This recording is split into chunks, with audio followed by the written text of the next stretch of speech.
O mundo inteiro assiste a um dos momentos mais importantes da história, a renúncia de Mikhail Gorbachev.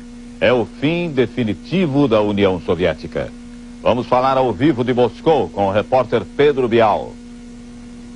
Essa noite é a bandeira russa que tremula no Kremlin. E agora é Boris Yeltsin que detém o poder de decisão sobre um arsenal nuclear que pode destruir o mundo centenas de vezes.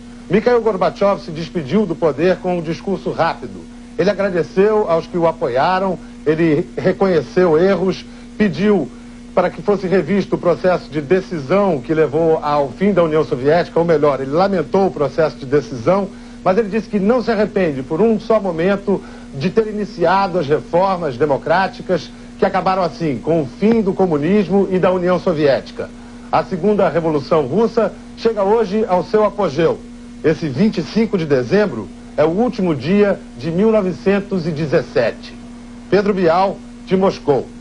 A cobertura completa da renúncia de Gorbachev e a repercussão em todo o mundo você vai ver ainda nesta edição. Mikhail Gorbachev deixa 6 anos de poder com um discurso de 12 minutos. Gorbachev disse a 280 milhões de soviéticos que renunciava porque não podia admitir a divisão do país. Muito sério, Gorbachev fez uma análise dos anos que passou no poder. Recordou o sucesso da perestroika, que levou a liberdade para o povo soviético. Mas disse que os soviéticos ainda não sabiam como usar essa liberdade. Gorbachev falou ainda do final das tensões da Guerra Fria e acusou as forças reacionárias de impedir que muito mais fosse feito pela União Soviética. Gorbachev defendeu a preservação da União e disse que as consequências da nova comunidade de estados independentes eram difíceis de avaliar, mas que todos teriam que conviver com elas. Ele prometeu apoio à comunidade.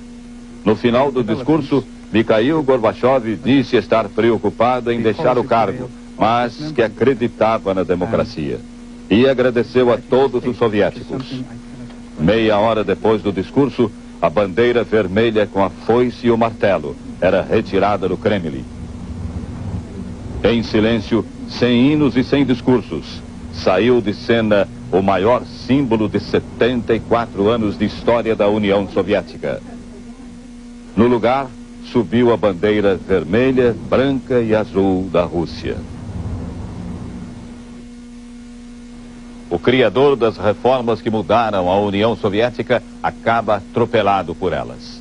Mikhail Gorbachev, o 8º e último presidente do Império Comunista, entra para a história como o homem que ajudou a acabar com a Guerra Fria e mudou a face do mundo.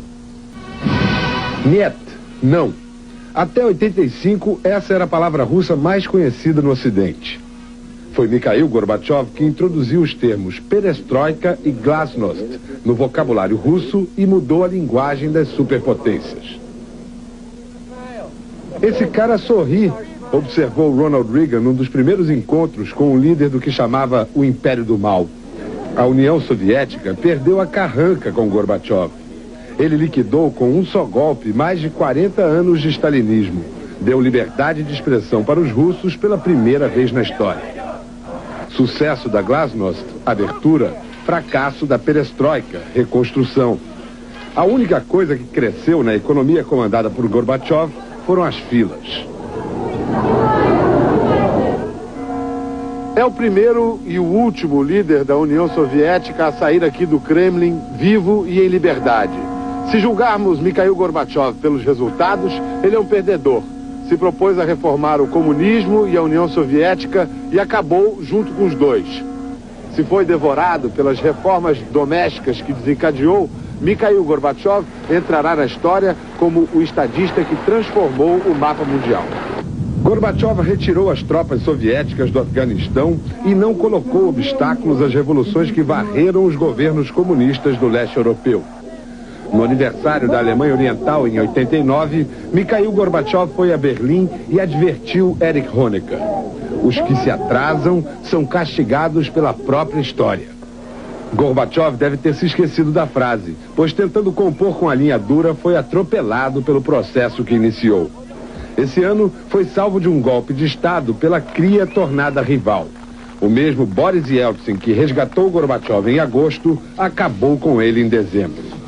Gorbachev, que mudou o mundo, não se transformou a tempo de sobreviver politicamente. Sai do Kremlin para entrar na história. Boris Yeltsin tem pressa. Já comunicou à ONU que vai mandar um embaixador para ocupar o lugar que era da União Soviética no Conselho de Segurança. O prédio da missão soviética na ONU, em Nova York, parece funcionar de acordo com os novos tempos. Mas nem tudo. A guarita e o carro da polícia ainda guardam o número 136 da Rua 67. 5 câmeras ainda espionam os visitantes e os transeuntes, só que as câmeras, como quase tudo em Nova York, são japonesas. Do outro lado da rua, a placa da sinagoga continua lembrando a perseguição aos judeus da União Soviética. E no portão ainda está lá, colada, a placa da União Soviética. Mas hoje há hospitalidade.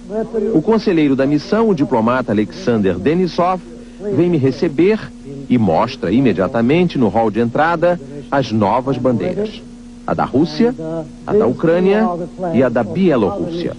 Pergunto pela bandeira vermelha com foice e martelo e ele diz que está guardada para ser entregue a um museu. Peço para ver, ele desconversa. O pessoal aqui da missão passou o dia de plantão para assistir ao último discurso do presidente Mikhail Gorbachev. E muita gente chorou quando viu a imagem da bandeira vermelha deixando o mastro que fica no alto do Kremlin. Como Gorbachev, muita gente aqui acha que essa comunidade de estados independentes vai ter o mesmo destino da União das Repúblicas Socialistas Soviéticas. Ou seja, não vai dar certo. A China responsabiliza Gorbachev pelo fim da União Soviética, enquanto a Inglaterra reconhece que o ex-presidente fez bom trabalho. Foi no interior da Inglaterra que o primeiro-ministro britânico passou a festa de Natal.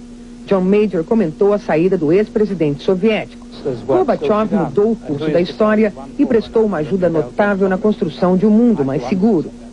A ex-primeira-ministra Margaret Thatcher declarou: agora poderemos até trabalhar juntos.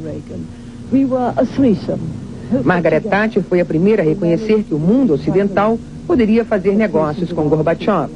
A rainha da Grã-Bretanha, que reina mas não governa, na mensagem de Natal, falou sobre o fim da União Soviética, o fim da autocracia, conforme definição da rainha. Apesar de todos os elogios a Gorbachev, a China lançou hoje um dos mais fortes ataques contra o ex-presidente. A China responsabilizou Gorbachev pelo colapso da União Soviética. Glasnost, perestroika, no vocabulário dos líderes chineses que ainda acreditam no comunismo, são palavras que significam o caos econômico e político. A China declarou que vai estabelecer relações diplomáticas com as novas repúblicas que substituem a antiga União Soviética, mas não definiu a data.